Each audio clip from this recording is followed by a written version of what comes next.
大家好，比特币这两天链上数据，特别是交易所的比特币数量是在增加，那代表机构是在卖出比特币吗？有些朋友是担心比特币会不会再洗盘，反正我所有的利润目前都还是在持有。等下再来分享 PyCycle 包等指标里面买点的一些知识，以及狗狗币。有朋友问我，我去年的利润反正还是在赌啊，狗狗币没有到达1美金，去年在这个位置做多的利润，反正我是不会偏差。国语很烂，感谢点赞，或者新粉丝也可以加入我们 Discord 交易圈。另外，如果你正在考虑交易加密货币，我个人是选择使用 OKX 交易所，它是全球最大的加密货币交易所之一。视频下方有我的 OKX 邀请注册链接，现货合约交易手续费永久返佣20%。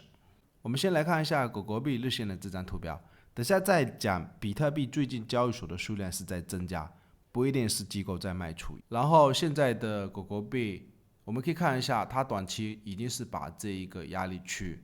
给挑战，所以短期狗狗币的支撑你可以移到，也就是前面这两个高点，或者是这一根蜡烛，因为昨天是继续大涨，那这一根蜡烛一半的位置也是很接近前面这一个高点的支撑。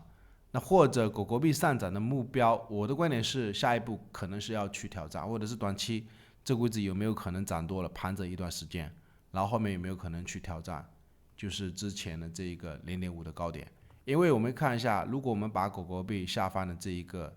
整个形态看作一个 W 底的形态，那如果从这一个颈线的位置，你去目测从这个高点到这个低点的位置，然后移到这个颈线突破的位置，它的这个高点，狗狗币我相信下一步是要挑战这个0.5。然后我们来看一下以太坊日线的这张图表，我感觉3480美金附近的以太坊现在可以，或者是修改为整个中线的一个支撑。然后我们来看一下比特币周线的这张图表，或者是目前比特币的利润尽量持有，等那一个 PyCycle Top 指标的顶部，到时候再考虑比特币会不会有风险。不过我们今天再来聊这一个 PyCycle Bottom 指标，也就是一大波牛市，其实它有很多的买点，比如昨天跟大家讲的2022年，你看一下这一条红色的线，死亡交叉绿色的线，它这个2万美金左右是它的底部。2018年红色的线，死亡交叉绿色的线是底部，或者是2015年死亡交叉也是它的底部。然后我们看一下后面比特币在2015年这一条红色的线，黄金交叉这个绿色线以后，每一次有跌回到这个红色的线。我们可以看一下，就是一轮比特币的牛市在2015年到2017年的整个结构里面，每一次价格有跌回到这个红色的线一次、两次，甚至跌破这个红色的线3次、4次、5次、6次、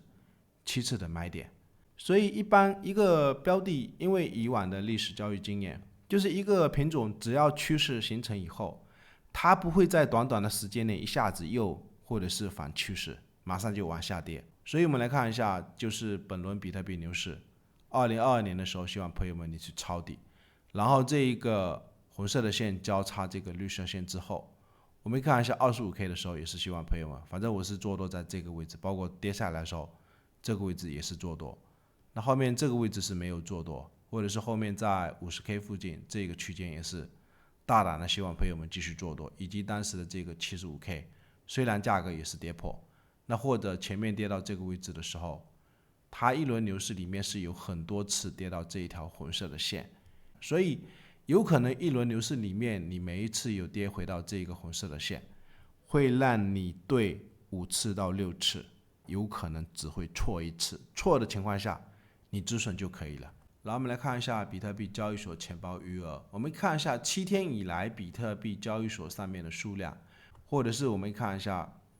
之前比特币在接近10万美金附近的时候，这一条黄色的线是价格，当时在这个位置交易所的比特币数量，绿色的线是突然往上增加。那这一次比特币涨到接近12万美元，也是有朋友问我，这几天交易所数量增加，有没有可能有一部分资金在这个位置偷买？但是我的观点，我们可以看一下另外一组数据也就是比特币 ETF 的数据，是有一些机构在卖出，或者是我们来看一下贝莱德的 IBIT 旗舰级的比特币 ETF，反正18号的话也是买，17号的话也是买，16号的话也是买，全部都是在买，只是有个别的一些 ETF 是在卖出。所以我的观点，交易所比特币的数量增加，但是比特币 ETF 这些机构卖的基本上旗舰级的都还是在买入哦。所以我的观点，这个位置有可能只是一部分游资，它转移了一些比特币，然后换到山寨币上面去炒作最近的山寨币。然后我们来看一下比特币日线的这张图表，7月20号，也就是这一根蜡烛刚刚的收盘，持有100枚以上比特币钱包地址，它是转出了421枚。那这个位置，我的观点是我们尽量观察吧。目前的价格，比特币还是在这一个20MA 上方，20MA 是我们散户的生命线，或者是比特币目前的整个箱体盘整的区间，我们尽量就观察吧。115000美金。也就是这个20MA 下一步也将来到这个位置，或者是我个人观点还是一样，就是比特币这个12万的高点不会是这一次上涨的最高点，因为这个最高点的位置，当时的 MACD 指标，它是这整个柱状里面最高的。我们可以看一下，比如说反过来的之前这个位置下跌，或者是比特币的价格低点是更低，然后当时的这个柱状，我们看一下。这一根 K 线的柱状，当时柱状是最大的，所以反过来的一个方法，这个位置下跌的低点，柱状是最大的话，那这个低点有可能就不是最低点，后面价格是这个位置再跌破这个最低点，也就是 MACD 指标形成一个背离的位置，